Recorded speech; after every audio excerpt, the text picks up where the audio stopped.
And here we have Decentraland, symbol MANA versus the dollar. And what do we have? We have yet again another one of these better charts that are just acting well throughout all of this downside displeasures on Bitcoin specifically, which is a signal of strength. Now, did we close above our major range from yesterday? We did actually, and that does initiate targets a little bit higher. So measured move would be pointed up towards 475 to $4.5. Do I think that we're going to get there? Short-term timeframes are trending right here.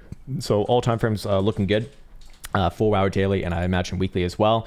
And I have no reason to invalidate this as long as you're above yesterday's spike low, which is 330. What is that? 335? Yeah, 335 in this case. Overall, I'm looking for this one to give one more try higher, kind of similar to crypto.com.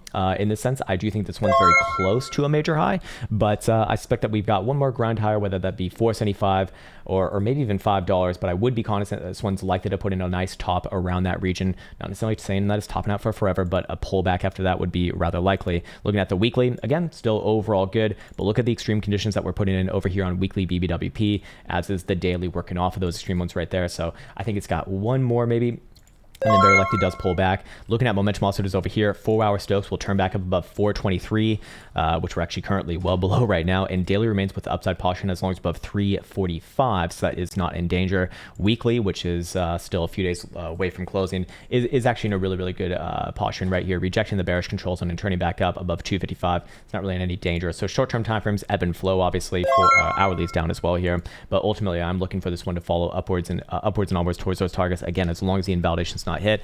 Hopefully that was helpful on Mana, but yeah, another one of those more impressive charts. And of course, as we do kind of draw closer to the end of this month, the monthly is nothing but bullish, so I wouldn't be surprised to see new all-time highs in December as well, after a bit of a correction after those next targets are hit. So hopefully that's helpful, and there you go for Decentraland Mana.